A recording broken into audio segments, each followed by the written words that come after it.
afternoon. It's 4 o'clock on Thursday, the 9th of June, and this is the monthly meeting of the Isle of Palms Environmental Advisory Committee. I'd like to acknowledge that the press and the public have been duly notified of the meeting in accordance with the Freedom of Information Act.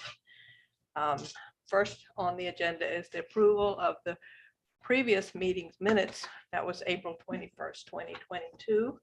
Are there any additions or corrections to the minutes from April? I move the minutes be approved. Second. All in favor, raise your hand. The minutes are approved. Next is citizens' comments. We have Susan Hill-Smith here from the Isle of Palms cleanup crew to update and give us suggested initiatives. Thanks for coming, Susan. Thank you for having me. The main reason that I came is to give an update on Isle of Palms cleanup crew.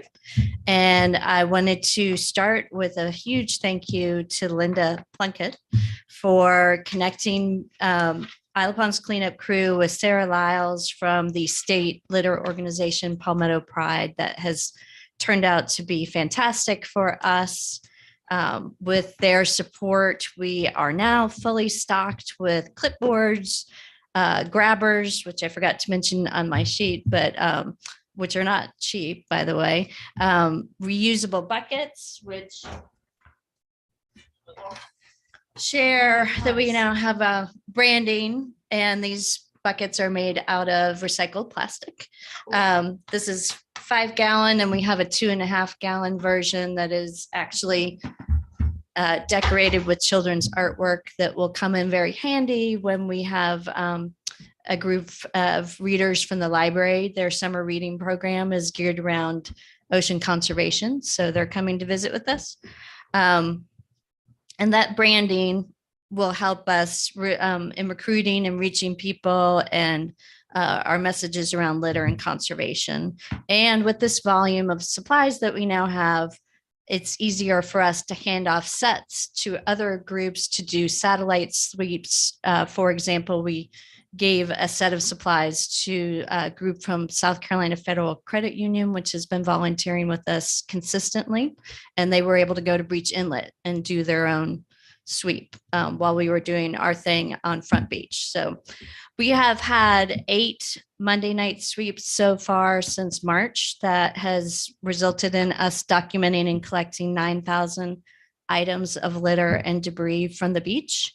A typical turnout has been around 25 to 40 volunteers, but one Monday in May, we had about 80 turnout for one night, and that included a large number of middle and high school kids.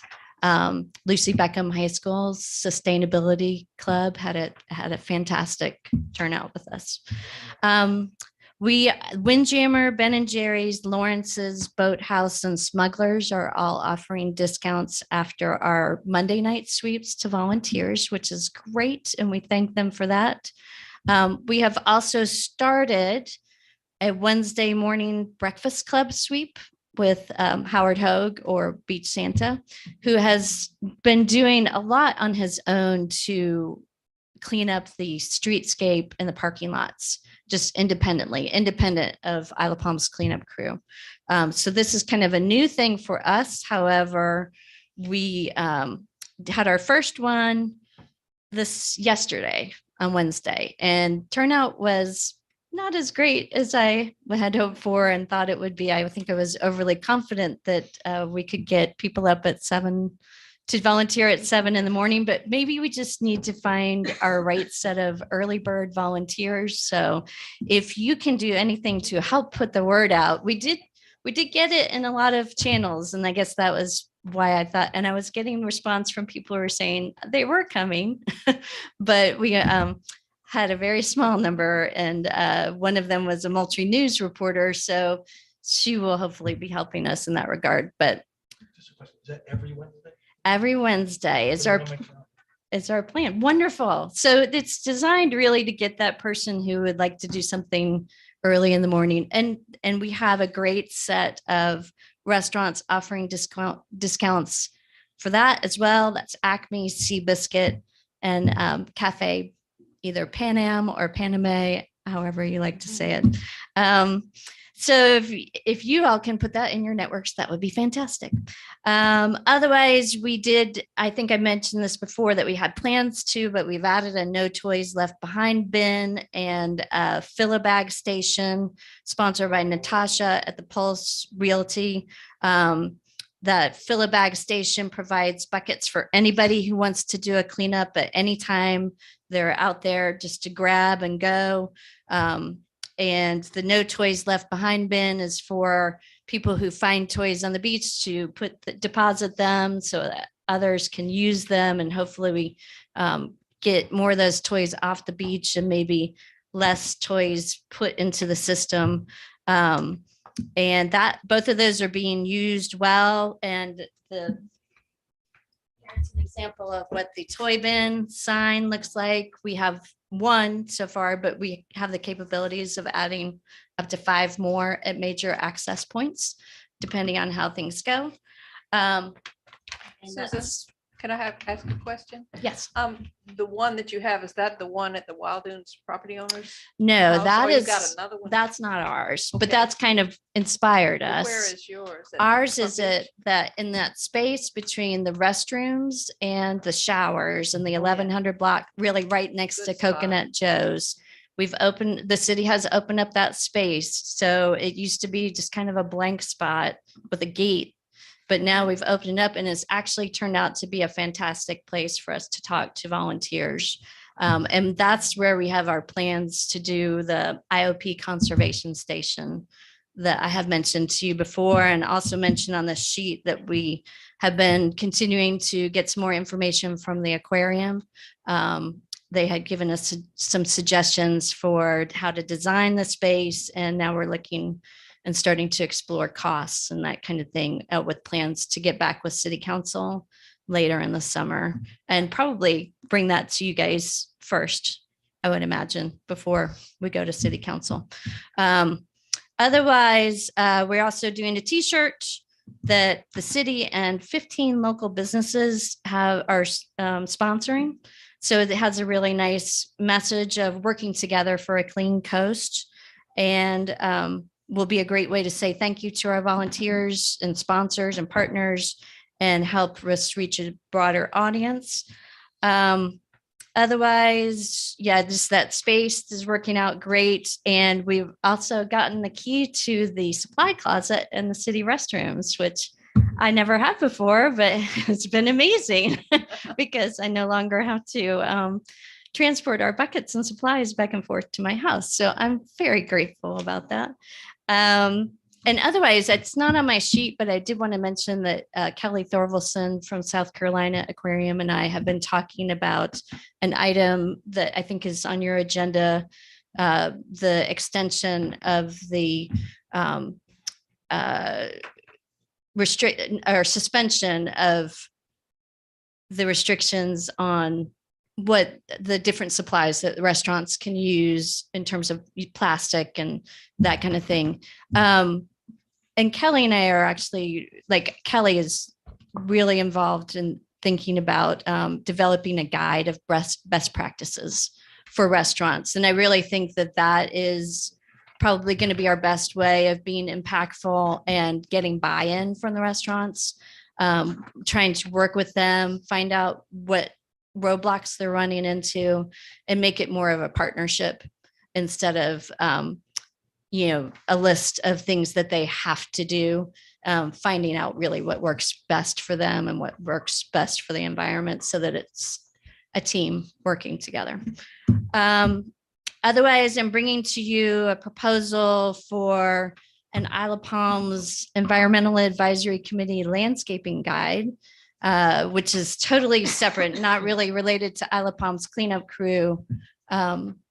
And just some ideas of how that might work, that I bring that to you for you to take in whatever direction you think would be good. But I think this could cover lots of things that have been coming up as issues, and that could include, recommendations for designing and caring for an eco-friendly yard, use of native plants, right tree, right place, which to help avoid conflicts with power lines and other utilities, so that you don't have to do as much, the Dominion Energy doesn't have to do as much trimming or removing of palmetto trees down the line.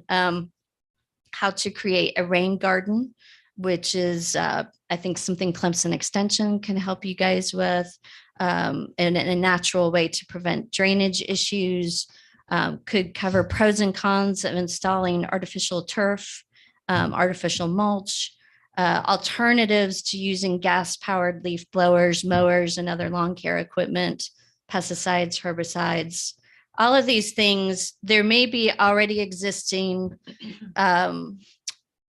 regulations that could be folded into that, but in large part, I'm talking about something that would be recommendations, not restrictions necessarily, but encouragement, and hopefully a guide that could be well publicized for through the city, so that people could look to that as, you know, a resource to help them make good choices.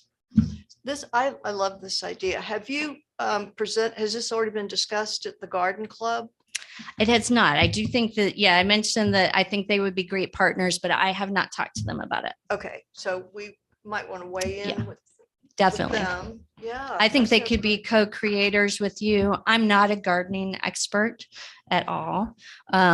So I This just, doesn't really require expertise. It's guidance, which I think we all would enjoy. mm, Not, don't do this, don't do that. It's just very helpful. Best practice. Best guide. Best Yeah, I was practices. thinking, is this something that could be a landing page on the website? Because if we do that, we can actually track analytics, how many people are looking at it, get an idea of, what kind of traction it's getting. Yeah, we definitely could put it on the webpage, city's website. I think that would be the Publicize it. They best. could even link it to like things at Clemson or other Mm, things. Yes, exactly. I think that would be great. And you could adapt it along the way. You mean you might want to do a printed version occasionally or something? I wouldn't do anything super big, but definitely publicize it and help point people to it through social media and other channels. And I mentioned here, like maybe even Island Eye News you could just take sections and they could run a series of within Island Eye News. I think they would be happy to have that kind of And content. perhaps the garden club people would be the ones to write those, that Mhm. series. Yes. because Right, we yeah. would- I think they're I mean, you could maybe experts. just take, this section on, native plants and put it into the Island Eye without much modifications. So just take the pieces of it. So, Susan, would you, I'm not sure how this works, but would you be willing to volunteer to help with the website, kind of figuring out how it's done? I Not could- design, but in terms of the content. maybe, yeah, off after the summer. Yeah, I'm not sure it's something we can get done immediately. but how Right. do we- And I I'm guess the thinking question is, it's how a do we- long term. How do we move on something like that forward? Yeah, who on the staff does what? Matt Sims. Really? I like When You in need a doubt, bigger my notebook. answer is Matt Sims. Okay, You I need a got bigger it. notebook. I understand what's going on here. No, Okay. I don't know who the expert would be, but I mean, clearly from the staff's perspective, we would identify the partners to work with, to develop such a thing.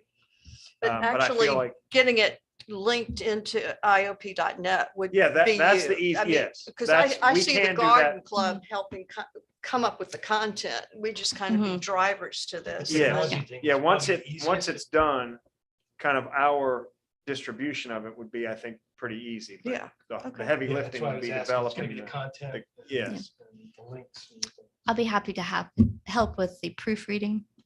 piece Yeah. of it. And And we can slap a certainly headline get on it it. publicized once it's done. Okay. Getting it created would be the challenge. I think, well, And my only not other thing worried. I just wanted to mention about shovels, which I also think is on your agenda, was just a couple of points of consideration.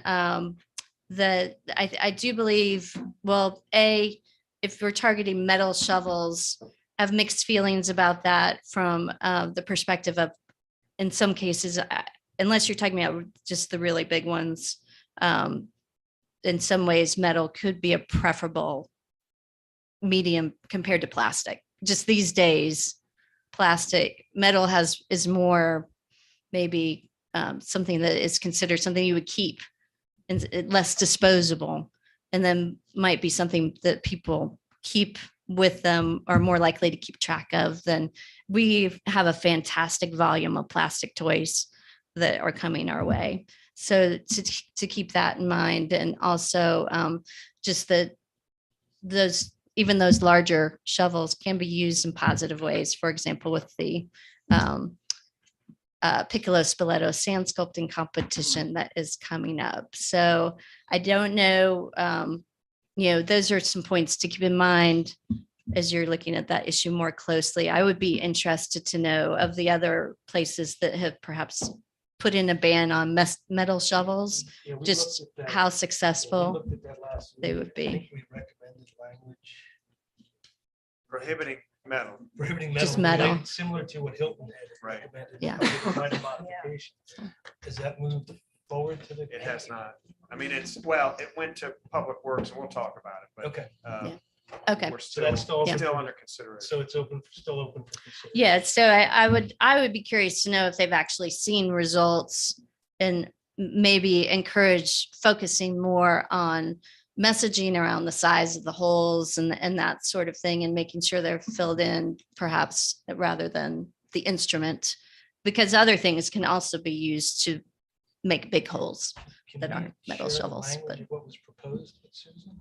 That's next on our agenda. Okay. well, we'll- That's just a citizen's comment. Yeah, of course. I So don't you need to can- be you'll- engaged in your We have conversation. that discussion going. So you Yeah. can probably get that. And there is a size, I believe, John, isn't there, written into the agenda for the shovels?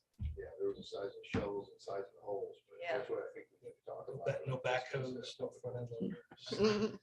Good Susan- luck. Susan, thank you so much. Thank This is you. Linda. Thank I just really appreciate you supposedly backing off, and you've really been such a force to help us as you got us going. And I will volunteer to contact the garden club to follow up on some of these landscaping ideas and get them to come up with the content. Thank you so much, Thank you. Susan. We Thank do you. appreciate all you do. So Mary, since we have Fisher, I think Fisher Recycling was down on the agenda. a can bit. change You mind that if you- changing the if- order to? If she'd rather not wait through the meeting, that would be fine. Technically, you need to have a motion. for that, Okay, just for your motion to have Fisher agenda. So moved. Fisher on next Second. on the agenda. Second. All in favor? Aye. All right.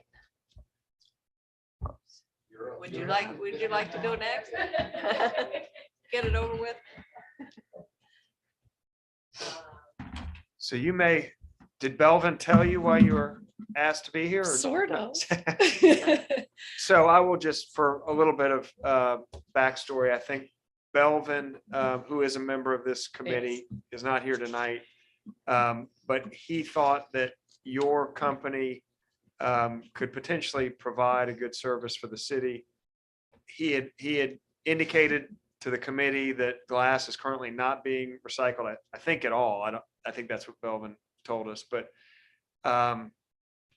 so I think that we were just hoping that you could tell us a little bit about the status quo currently in recycling Okay. and what your company does and how your company or a company like yours could interface with the city and what that would entail for the city. Okay, super. I am Elizabeth Fisher, and my husband and I co-own Fisher Recycling. I am the front face of Fisher Recycling now. We've been in business since 1992, and I have also been a resident of Isle of Palms in the past. So we've been around for a while, and I'm excited that this is a committee. So I think that's a really big step that we have an environmental advisory committee on the island. So I applaud Belvin for introducing me to this group as well. We're proposing instead of targeting what we normally do, which is restaurants, one restaurant, one hotel, to propose en masse communities. So, and I'm considering Isle of Palms a smaller community as opposed to the Tri-County area. So our proposal really is to take the glass out of the recycling stream, out of the blue bins, because it is not being recycled properly. Their terminology on record is that it's being repurposed for landfill cover and as roadways at their new facility. So they do not currently have equipment to separate out the glass and recycle it properly. It comes off the end of their conveyor belt and it's mixed with all the straws and all the junk and all the, lids and things that aren't currently marketed out. So to keep that really simple, it comes in with the pile of all the gunk that comes at the end. So our focus for Fisher Recycling has been to transform all of our customers into glass recycling only. We switched that over from commingled recycling several years ago. The glass that we collect, which is by the tons, of course, is also repurposed into countertops that we make. And it's also all recycled in South Carolina. So the part of the story that's great is that it is being recycled and it is being recycled in our state, which is also good from a fiscal perspective, because that revenue all stays in South Carolina and it is all truly getting recycled. We feel, and we're pitching Isle of Palms too, because you'd be the first to really stand out from the county on this and from other municipalities as a joint city effort to do this. You're the first one I've been able to talk in front of. Everyone else has kind of, well, they kick the can to the other group or they kick the can to the other group. So I'm really thinking that with this council and this mindset, we're all kind of in this same mindset of being environmentally responsible, that this is good leverage and good momentum. I think there's a lot of demand for it. I know there's a lot of demand for it.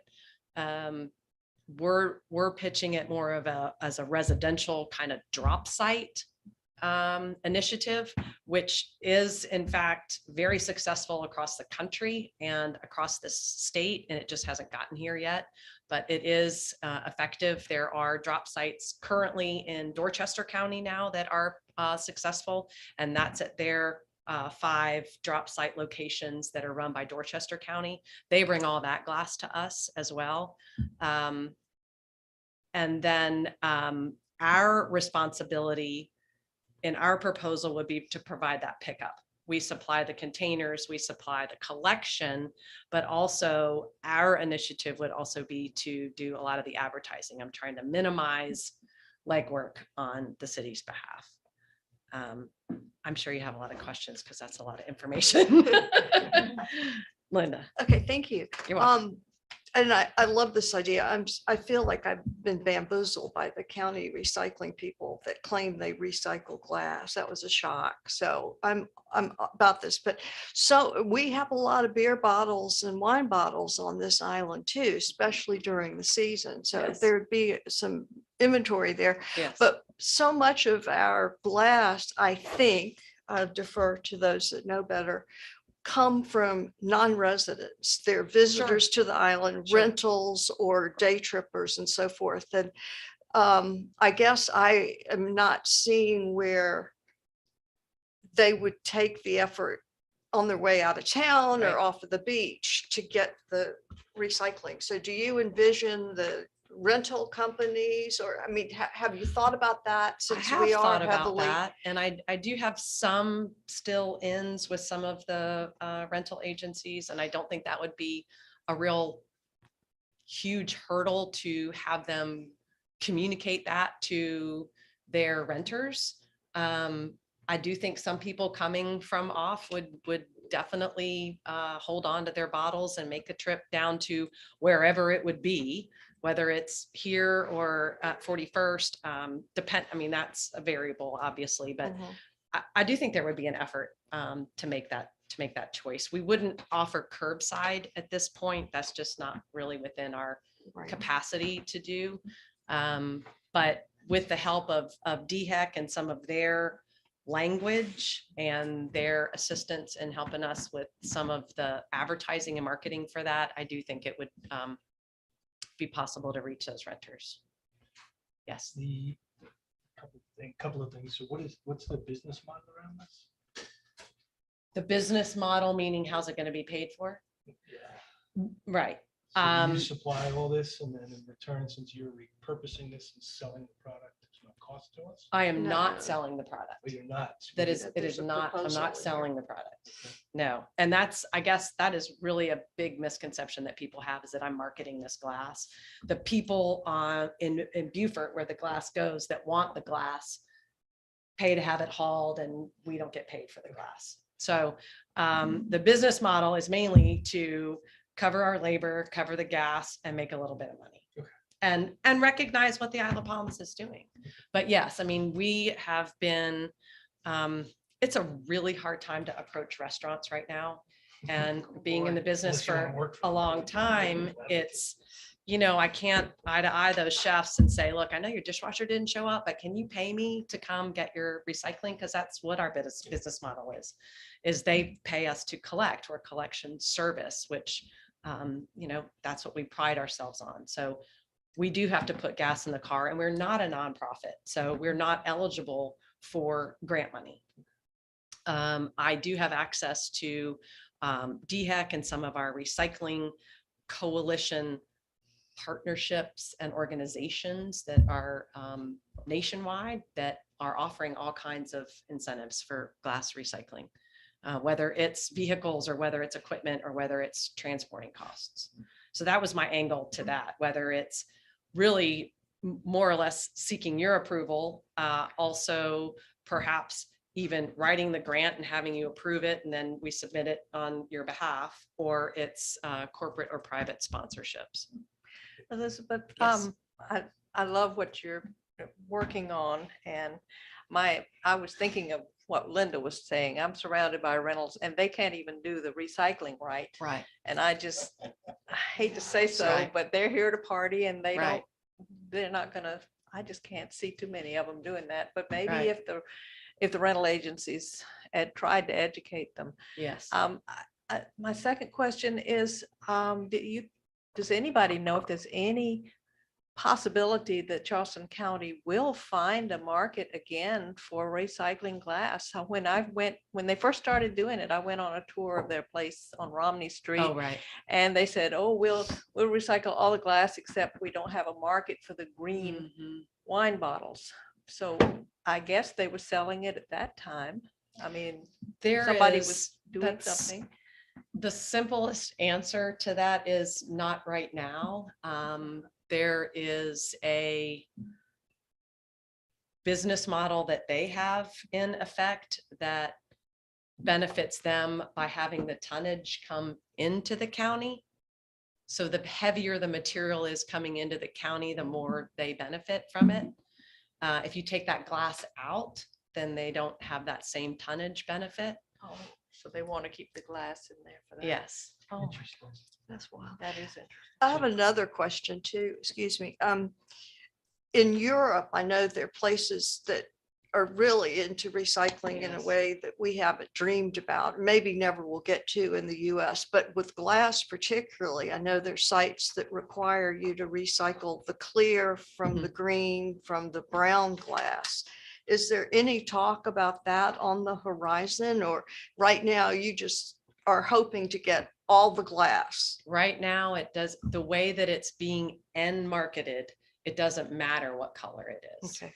And it does change. I mean, California is completely different. New Yeah. Jersey, Well, New York are right, completely right, different. always So has it been. does just depend kind of statewide what you have access to as your market. And And back to the county recycling it, there's not a local market except for Beaufort where they can take that glass.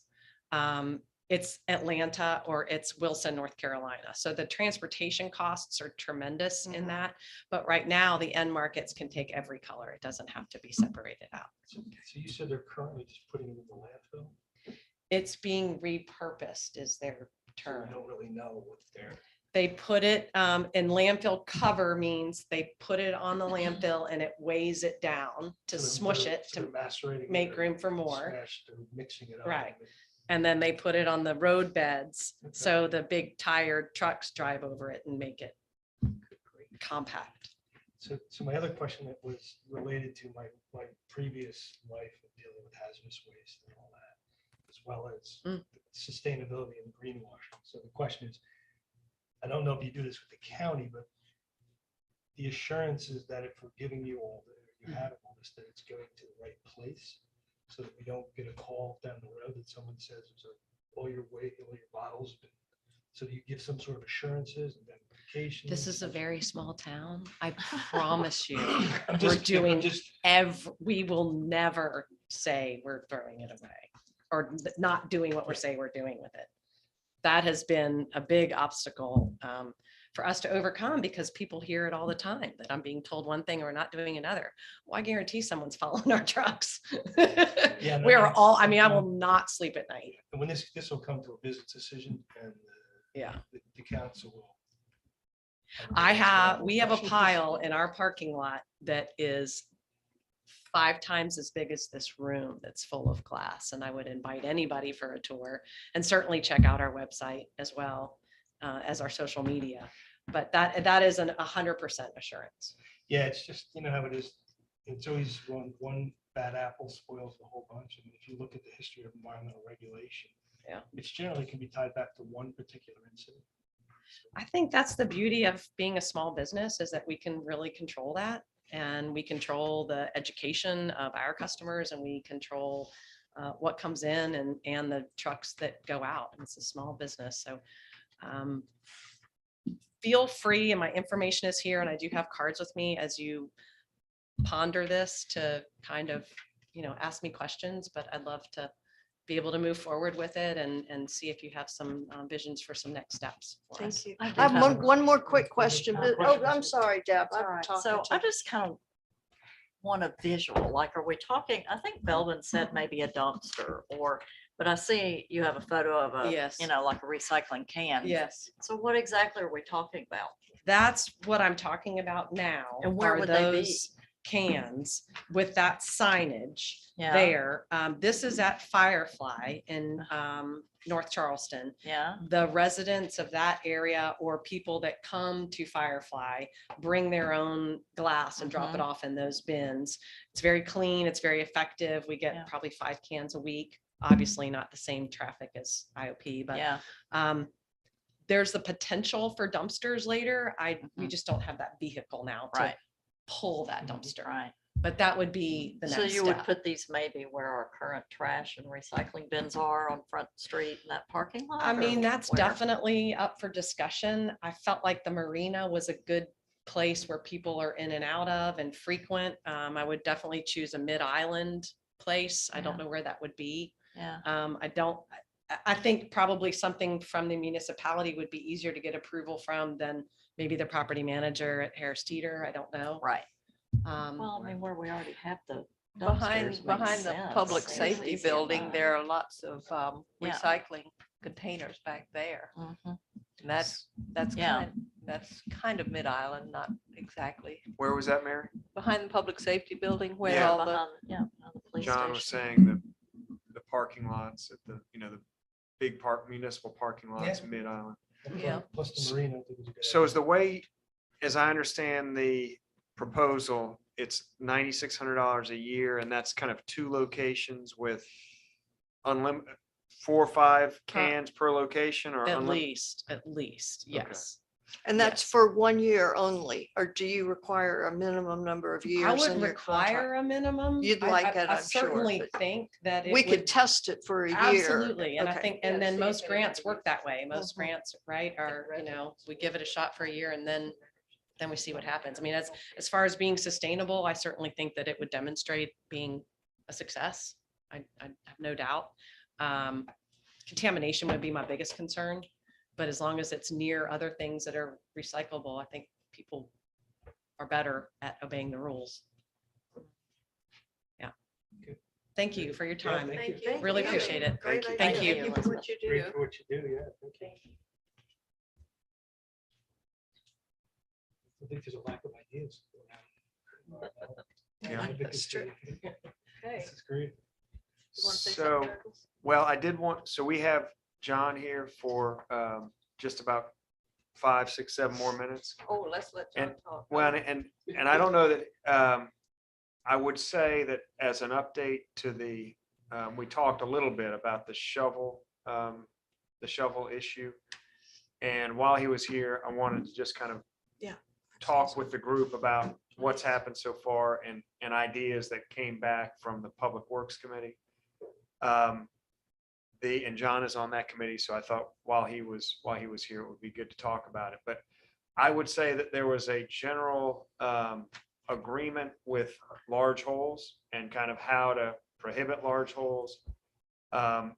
There was a little bit of a reaction to metal. You know, the point was made that some people bring metal and they're not doing anything damaging. And I do think that was a way. I don't know that metal was ever the issue, but it was kind of the idea that somebody that shows up with a metal shovel means business and they're probably going to dig a big hole, but maybe a straight ban on metal was not the way to go.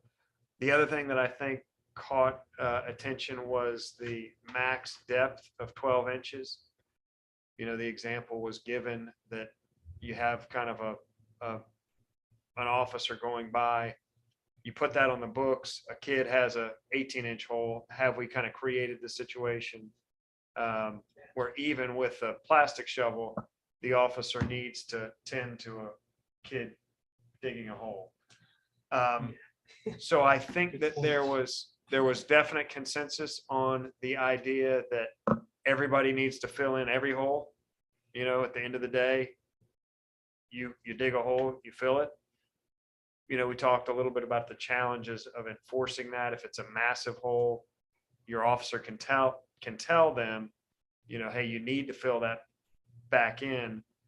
But then the officer goes by. If they don't fill it back in, you know, what's your recourse there? So that was kind of some of the feedback of maybe leave it at just fill it back in. Another point that was made, and you all would be better able to answer this, but the idea that if the holes were prohibited in the dry zone, that when they're down in the intertidal zone, that they very naturally get filled back in. That would be kind of an easy demarcation of what was legal, illegal. I don't know. I don't know if that would help. satisfy. Just to say you can't dig massive holes, and you can't dig big holes up from the high tide line. But the other details, I think people were getting kind of stuck on, you know, a straight ban on metal and a straight ban on anything deeper than 12 inches. So that's I kind of think the we feedback. started with the metal because it had worked at Kiowa Right. and several other beaches. So we thought, you know, that if it was working there, it might work here, but, you know. Yeah, was that point brought up that this has been? Yes. successful? Yeah, we talked about, I mean, it was directly from Hilton Head. John, I don't know and if, Hilton Head, did I? yeah. No, I think you summed up everything correctly. I think there's unanimous consent that if a hole's dug, it should be filled back in before you leave the beach. How that is, I guess, monitored is a separate question, but certainly there's unanimous, you know, on that for the three. There's only 3 members. And I think there's 2 pictures in there. There was a hole of a massive hole. Everybody realized that's bad. We got to stop that somehow. And then we got to what the proposed ordinance was, which was 12 inches. And that's where we got to said that's probably too small because of what Douglas had mentioned. You know, kids really do dig a hole 12 inches deep out there. And as long as that's filled back in, everybody's fine. So I think the recommendation is to bring that back to you folks to figure whether, no problem right today going and say, hey, any hole that has to, as an ordinance, has to be filled back in. But is there a size limit other than 12 inches that makes sense, or some, and even the thought around, in the tidal area, which gets filled back in naturally? Is there something distinguishing about that you would like to add before we actually took it back to council? Is there language in there too about size of shovel? There was, I Yeah. think 30-inch handle and How a does 6-inch wide, How was that? but Is that viewed as? I think there was some opposition to any of that at all by maybe at least one of the members, but Did they give rationale? I think it was the level of the microscope of the regulation that people do bring. Enforceability. Yeah. Well, or people not doing any damage bring metal things and they bring large things. And that just a blanket prohibition against size and material might not be the right instrument. Maybe it needs to be better defining what the problem is instead of the instrument that creates the problem. I think that was kind of a general. And it seems to me that awareness is our big challenge, not digging holes or what implements are being Right, used. I Because agree. I in mean- addition to the turtles, which are so Yeah. important to all of us on the island, people walking and trying to scoot through That's beach what- traffic and stuff. I yeah. mean, the holes are dangerous. So what can we do, to make the beach goers aware? We've already got so many rules for them to follow, but I would love for somehow to make that very clear to people visiting our beach, that's one of our major concerns. And I'm not real sure how we do that, but I So mean, I do think there is, I can understand all the points, but I do think there is a value to keeping spades and actual excavation shovels off the beach. I think there is some value there. The beach is intended to be not for, digging a foundation, not for building some sort of structure. Do you really need a spade? Do you need a big shovel? I think there's some validity there that wouldn't be too hard to enforce. If you saw somebody coming out there with a shovel that you planting something in your garden in the backyard where you step on it with a hammer. I don't think those things belong at the beach. There's a safety concern around those. There could be a violence issue around those. I think there's something legitimate there. The other things I think we can, I hear you. The size of the thing, the type of shovel. I think the high tide line is key to that That's too. I really like that. Yeah, that Because was a very. good that point. would be repaired by the natural tide flow. coming in. So he's past his hard stop. So Okay. Uh-oh. any part, well, I think we can kind of continue the discussion. And perhaps we could go to 18 inches if that's an issue instead of 12 and below the high tide line. That's just my sounds to me opinion. like the issue is the specifications. Is Yeah, what the I've size of the heard, hole, that you've yeah. got inches and you'd have to, how do you ascertain 12 versus 15 versus 18? And do you measure the shovels and, We could, If the I beach just- services officers were able to enforce, fill in your Holes. hole, then we wouldn't have to Yeah, have any of exactly. this. I think that's the key thing is that That's regardless of the size, Exactly. even if you dug a 5-foot hole, if you filled it in when you Yeah, left, then it's sure. not a problem, right? Yeah, I mean, I think So I that's think the it's great. key, that's the key. I think if we can get that accomplished somehow, then you solve the problem. But, and I think the tidal line is one way of doing that. I still personally feel strongly that, maybe it's calling it out by name, but you just don't need gardening shovels on the beach. I completely need to agree go. with that, You got the update on that. yes. especially since it's so hard to, Thanks, John. especially since it's so hard to regulate, the size of the holes and if people are coming and actually filling them in. I think doing something formal like with the shovel legislation is really important. So I mean, material, I could live with that, but size, I think there is something legitimate. I agree, Legitimate there. because even with a So- large plastic shovel, like you can can dig a make a pretty big- big hole, big hole. yeah. So how about, But how many large We can plastic rework the shovels language are if you want us there? to do that. how about Bigger than the you have to fill in your hole. Kind of just, nobody seemed to have issue with that. Yeah. You can't dig holes above high tide. And then some size that is, I would say, kind of massive. Yeah, something Not- that excludes like the garden, like tools you would use in construction or Well, I'm- major I'm work sa- in your backyard. So Doug, I do understand that you don't like the metal, or the No, I'm o- big, I'm the okay with size. I'm okay with metal. I just think, like you said, when I think of the shovels that you use to I, uncover. I was talking about hole size, not, I think that the specifying the instrument is a hangup for It's gonna get. the policy. Okay, So I would suggest that it be understood. a size of the hole, maybe 3 feet in diameter. Is that a big hole? 4 feet in diameter, 2 feet deep? I don't know, something more than 12 inches. That kind of anybody in the community would say, yes, that is a massive hole. And maybe it would be just that filling it in and in the intertidal zone, maybe that's enough. Maybe that would be simple enough that I think there would be no issue getting it approved. It would also give the code enforcement officers, they could at least stop and say, hey, the law requires that you fill that in, because right now they can't do that. Yeah, I like that. And- Could we do something like that for a year and then amend the If it- ordinance yeah. if it didn't work? If there was some, yeah, I mean, there's See how it always goes. That's it's what I was just thinking. Same a thing. I new- think We it's start sufficient. with Yeah. this, and if we still see some sort of egregious issues going on, then we can amend it. Yeah. I think the important thing start to you- simple, work. Yeah. If it doesn't fix it, then kind of ramp up the policy a bit. I can go for that. Does that I- work? I So would we're agree with that. talking about, I'm just recapping, so when Nicole has to sit through this again. Yep. We're talking about holes only below the high tide line, not above, So holes above high tide line are are prohibited. prohibited. I was trying to be positive there. And Holes The- must be filled the- in. holes must be filled in, and the beach enforcement officers would have the guidance to stop and chat with the people who are digging holes and reminding them that it needs to be filled in when they leave. Yep. So.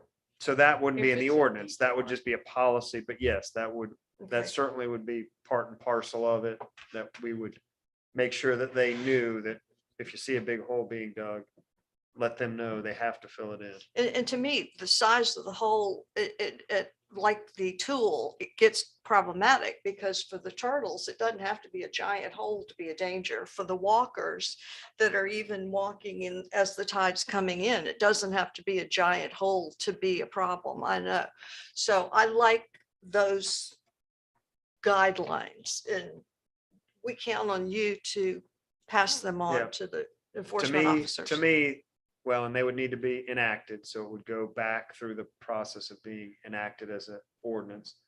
But to me, I think that sounds like it would be agreeable to the council and enforceable, and And they could implement probably that. would do a lot to accomplish what we Mhm. hope to.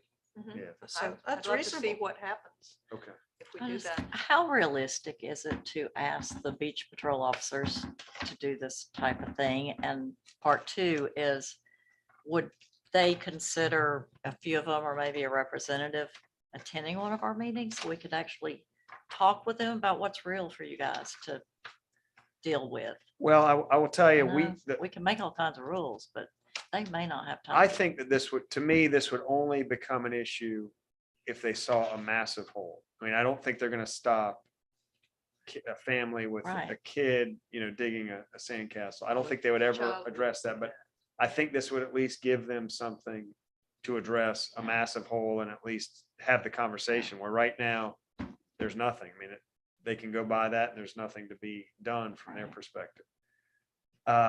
Well, and I was thinking actually big picture, some of the other stuff we've talked about that we're like, oh, well, we make a rule and have it enforced, and, Yeah, we've got the lots of guys rules. who have to enforce it, we haven't consulted with. Yeah, we And- have asked for, and I guess it doesn't exist. I'm thinking the data on how frequently this is happening, and Mary, you and your group probably are the best source of that data. Mhm. Is it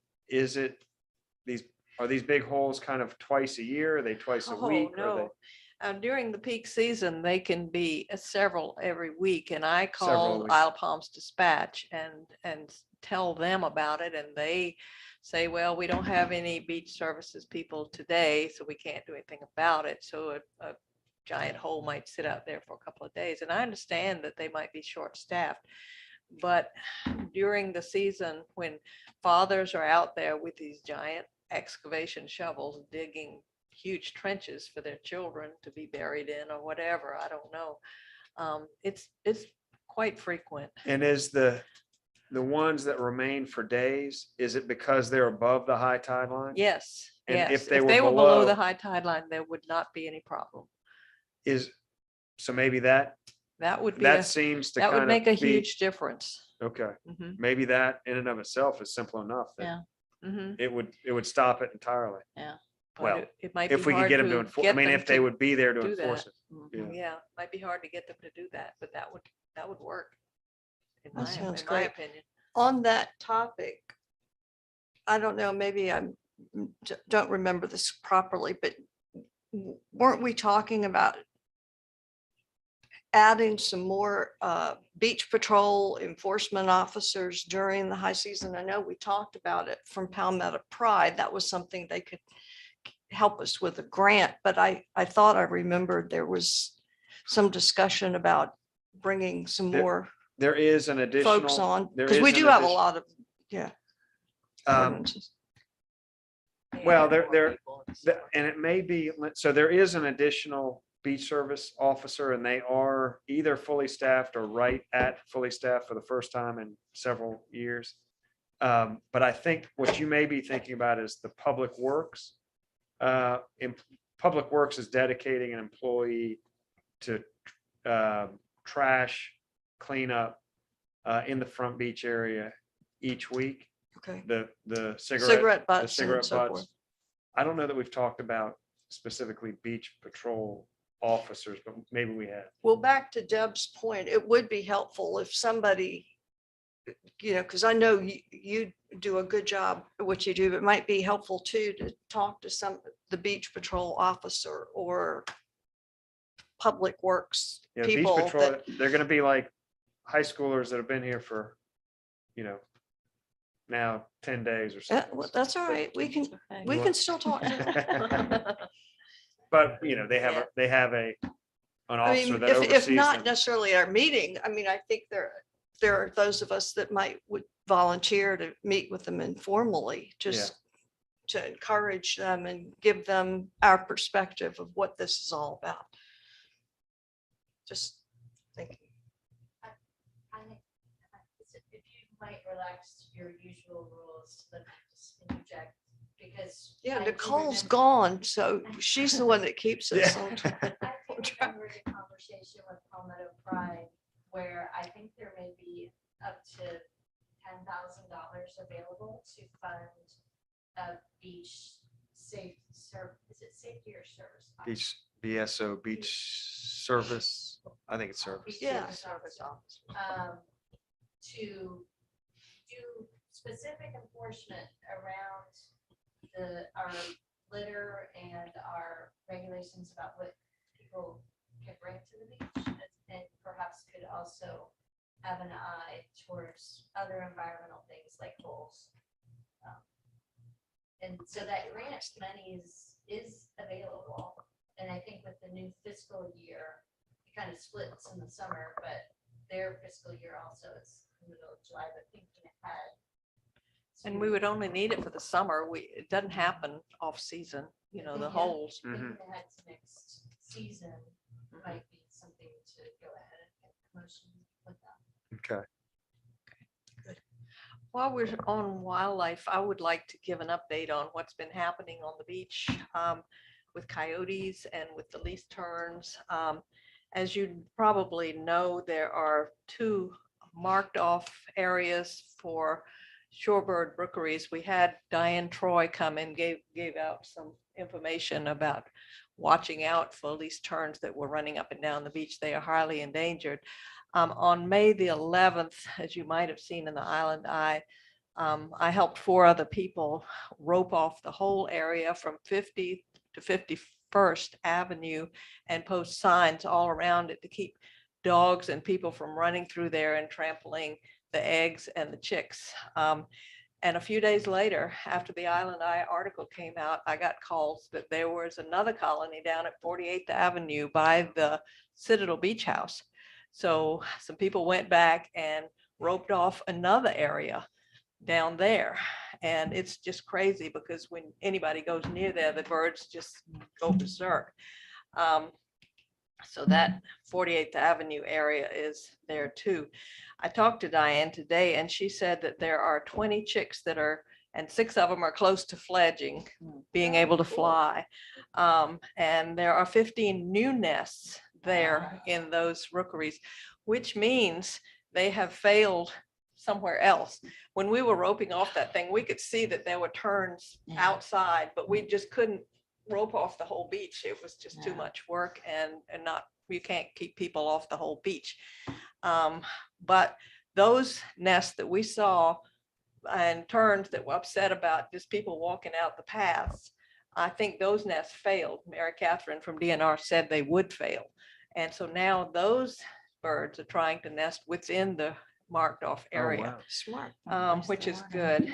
And but they should be finished by end of June into July, and then all this stuff will come down. We won't have to worry about it anymore. But crazy thing is, on the June 1st, we had a sea turtle crawl into the rookery. Oh, my God. I mean, you It's don't a want busy area down a there. 300-pound jam. reptile Fun. smashing the eggs and the chicks. So we got those eggs out of there. And then again, today it happened at 48th Avenue in that. Huh. And Oh my God. she actually crawled through the restricted area, didn't read the sign. And That's what we need enforcement. and we got those eggs out of there and moved them away from the Wow. rookery. But it's just crazy. The other problem, Mary, Very- does that is that the least turns being down there? Is that, that's unusual, right? Has that ever happened? before? they had been nesting on the flat pebble roofs of, remember the old red and white I knew building? that. And then on Summer House in Wild Dunes, Yep. the condominium. Yeah. But those nests were open to predators, aerial predators, red-tailed hawks were just picking them off. And they do better on the beach, but our beach is so developed and there's Yeah. so many people, it's just, So that has not problematic. happened. Recent. We We are- only had 1 turn nest there a few years ago. yeah. And now Wow. they're kind of tilling. the And now, ends. and then they started Wow. nesting at Ocean Point. And that was roped off last year. Okay. And there are a few up there, but they're just signs. They didn't rope off the whole thing. Wow. But it's crazy. That's a destination. That's- Yeah. And the other wildlife issue is coyotes. On June the 4th, 112 eggs were laid by a loggerhead and wild dunes. And 54% of them were saved of the 112 eggs. So the coyotes ate all but 61 eggs out of the 54. We saved those and relocated them. DNR tells us if coyotes get into a nest, you have to get out the viable eggs and put them somewhere else. So we did that. The next day on June the 5th, coyotes dug up another nest in Wild Dunes. And we were able to save 80 out of the 143 eggs in that nest and relocate them. And then 2 days ago, on the 7th of June, it happened again in Wild Dunes. The coyotes in Wild Dunes have learned now to run up and down the beach and spot turtles coming ashore to lay eggs, and they will wait there and eat the eggs. And there's nothing our volunteers can do, because by the time we get out there at dawn, it's already happened, and we find So eggs it's the all over the night they get beach. laid, they get eaten. Yes, Oh my first night God. predation. We put heavy screening and tent stakes on top of the eggs that we relocate, and they've been saved up until now. But first night predation is just nothing you can do. It's been How do- happening on how do you know Louise how Island many- for years, but our coyotes hadn't learned to do that yet, evidently, and they're very smart. How do you know how many they laid if they're, We count the broken, eaten Oh, they shells. will like, We document all that for The broken DNR, shell. and then we take out the ones that might still be whole, that are still down in the clutch, yeah, and move them carefully. my God. But anyway, it's just very sad that that's happening. At least the one that laid in the Least Turn Rookery today in Wild Dunes, they did not find that one. I don't know. Another thing, Mary Catherine Martin from DNR says that coyotes can wipe out a whole tern rookery very easily. So cross your fingers that our coyotes won't decide to eat Hmm. the baby birds and the eggs. Cause it's right near, I mean, it's It's at just, 48th and 50th and 51st. Yeah. And So- that, and that's we- where the coyotes are digging up eggs from turtles. But so it's anyway, all that's happening in all the I have to same, say. in the same few Yeah, blocks. it's all in that Right same in area. that Well, no, one of the dug up nests was at Dunecrest Lane up there by So up quarter mile. by half a Beach mile, Club yeah. Villas. Yeah, that one was a little farther north that the coyotes got. All right. And Mary, you know I'm on your team, but I will say, so can one feral cat wipe out an entire colony of birds. Mm. And so without the coyotes, this island would be overrun with feral Feral cats and rats and snakes. They Well, do we- have a job. I know, Yeah, I know. It's a real conundrum. And Or- here's one endangered species damaging another Another, endangered isn't it? species that Yeah. we're trying to help them both, Yeah, turtles and terns. So, it's, yeah. You're It's only so much directing- we can do. Directing traffic out Yeah. there. in the yeah, middle of the night. Yeah. anyway, Wow. let's see what's next. Water quality update on drainage master plan. Is that you, Doug? Yeah, Or- I would just, so, I think we need to probably defer this to the next week. yeah, there's not a lot to update here. We do plan to meet with Charleston County on water quality issues. The only other point to update is there is, city council just adopted this upcoming budget. There's $15,000 in that budget. In my mind, it would be well utilized to do some of the water quality testing on the backside of the island. Okay. The figure was kind of picked out based on what we thought it might cost, but it doesn't necessarily have to be used for that, but that's a project that we're kind of looking towards and seeing what's happening in terms of water quality on the backside of the island. Been a lot of concern about septic systems and malfunctioning systems, and it's been a while since we've looked at it. So at least I think it would be prudent Yeah. to take a We look. talked about getting together on that. Yeah, we were going to do it this week. They had a conflict at the county. So in the next week or so, we'll try to orchestrate everybody's calendars. Does that include us? Yes, Okay. yeah, that'll be the water quality group in Charleston County. Really, I'm not traveling, so I look Okay. forward to that. Okay, And then Douglas, this is embarrassing, but could you one last time send that old water report out again? Yeah. So I won't delete. I'm Yeah. obsessive about deleting my emails. Yeah. Maybe you ought to look at them first. I did, and I saved it, but then I never downloaded it. on the climate change resolution, did everyone get Belvin's email, or was that just? I think that me? was I just did to the not. two of us. Two of Would- us. You want to kind of paraphrase Belvin's thoughts on it? Well, Belvin thought that since it was, the original plan was not, it was poorly received by the council, that we should table that and work on it some more and not try to, I think he meant not to put John's revision up for, Yes, I think that, council. yeah, I think that John's plan was to modify what you all had worked on and for him to kind of shepherd that through the process with council. Belvin and John talked, and I think they mutually agreed that before he does that, to have Belvin work with this group, try to refine that. I think he's got a perspective of where the council is kind of thinking on it. So I think he'll come back to the group with maybe a suggestion that would have a better chance of getting enacted. so we're down to new business. Discussion of city council's consideration of extending the single-use ban. Yeah, and that's the way I've worded that on the agenda is pretty poor. But just, and I think that you will probably have received, I sent you the ordinance that they're considering extending. And to just kind of refresh everybody's mind on it. The issue at hand here is really not the single-use bags. It's the utensils that are handed out with food. It's like styrofoam, straws, basically service utensils that are given out at restaurants. The issue was raised at the beginning of COVID of the supply chain issues that restaurants have with getting environmentally friendly packaging and utensils.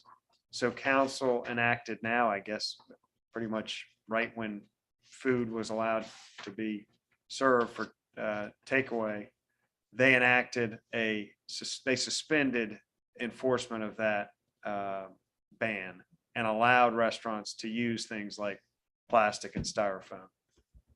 They have already extended that at least once, and there is another extension that they are considering giving, and they've actually given first reading to extending that extension It was to August 1st.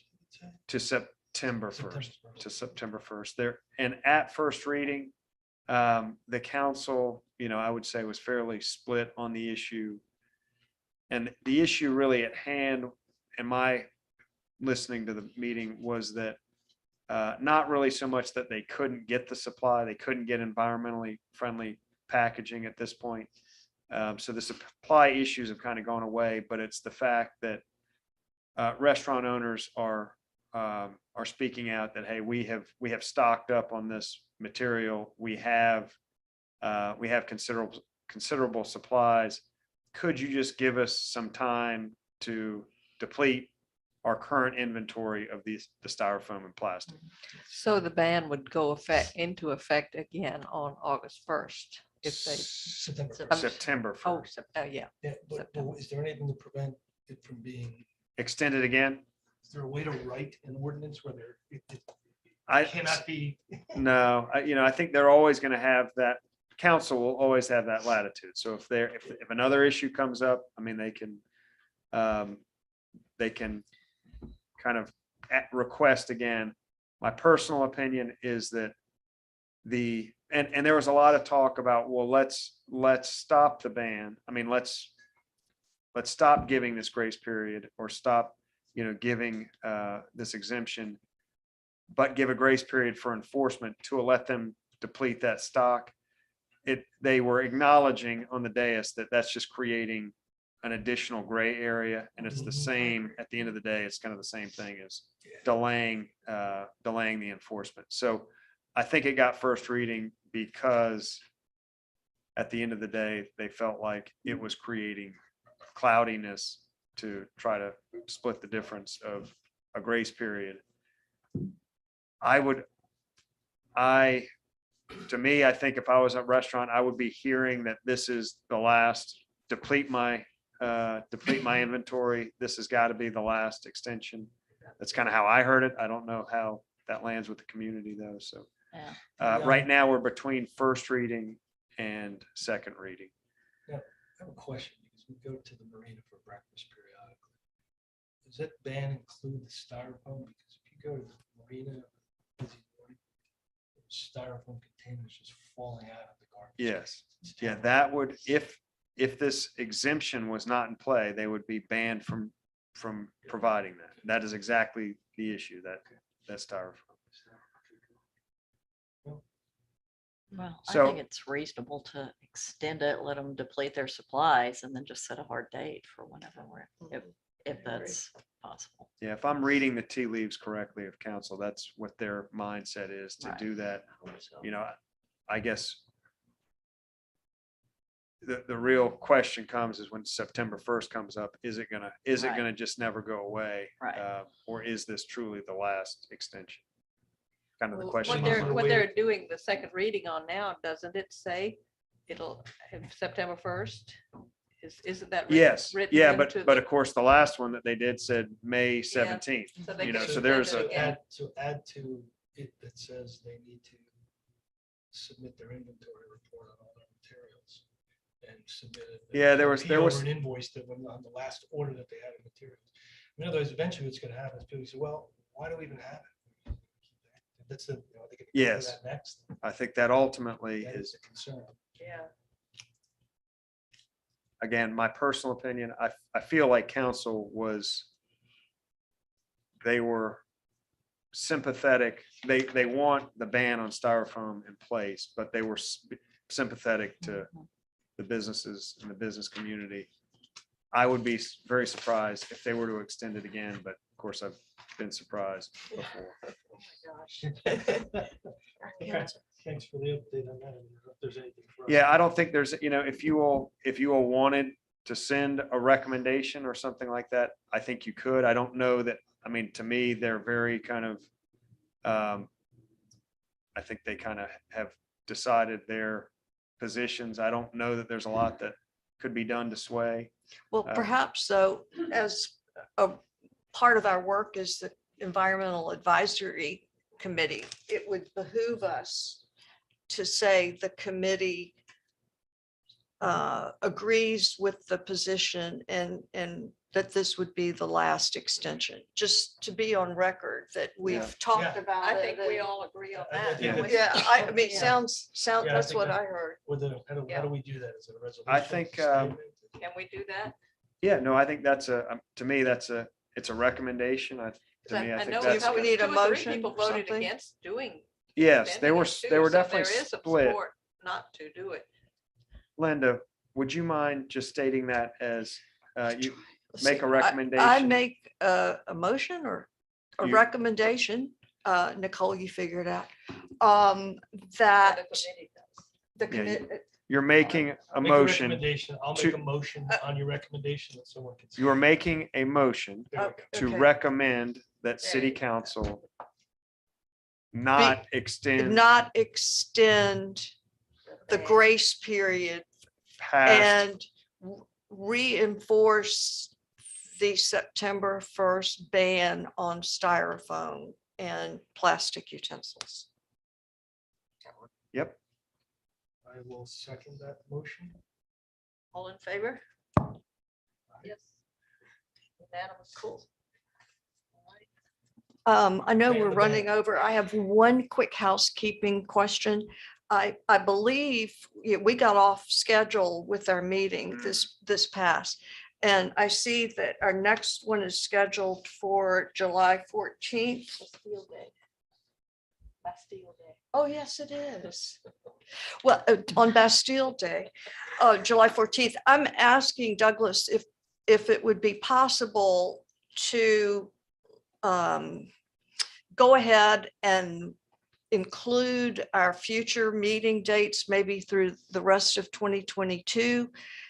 I understand that we may have to change some of it, but so that staff and all of the committee at least has an August date, a September date, and so forth, and we can schedule around that for other meetings or travel. so, and this might be a mistake on my end. I was under the impression that you all wanted a standing date of the second Thursday of the month. which That is- would work for me, but. That you know, was the and that's- decision. Yeah. and That's- can- At 4 can we do o'clock. That as a recurring meeting, say through the end of the year. So it stays on. Yeah. our Yeah, so calendars and you- we see it every. So we instead of missing know- it, get yeah, rid of that's- it. And go That's- ahead and rather than count on us to look at the second or third Thursday or whatever, can you go ahead and put those dates down? Do you want me to circulate kind of an invitation for all the dates for everybody? Yes. Yes, Will that'd that be do it? great. Okay, yeah, I live Thank and die you. by my calendar, so if I have that yeah, out through the end of the year, okay. then it's easier to plan. Yeah, that's, Alright. that's kind of how the typical committee, they have a standing, the second, whatever. Yeah. of the month. Well, we're new. We don't Yeah, have all but the- that- Thank you, Doug. that That'll be works a for big- us. That'll be a big help. Sure. Right.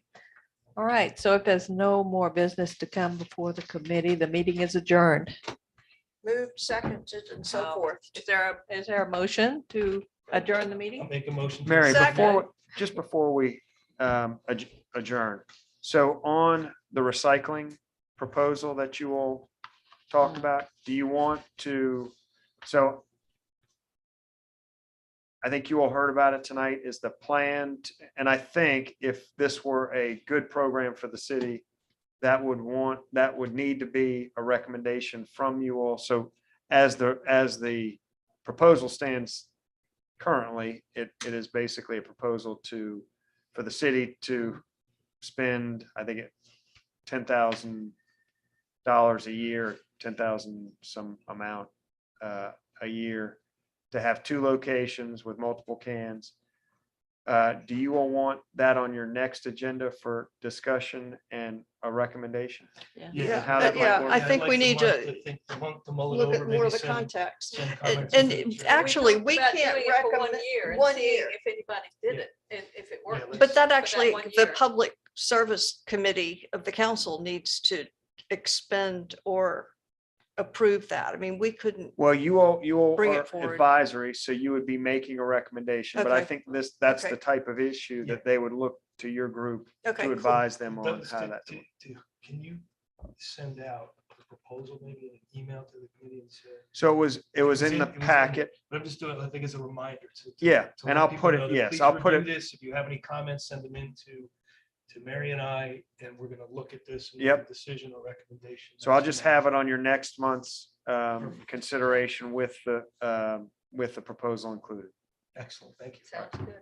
Good, thank you. All right, but we adjourned. Do we have to Now vote everybody's again? Well, we have motion to, we have to adjourn. vote. And then- All in favor of adjourning? Aye. All right. Very good, y'all. Cool, very good Thank you. meeting. Thank you all.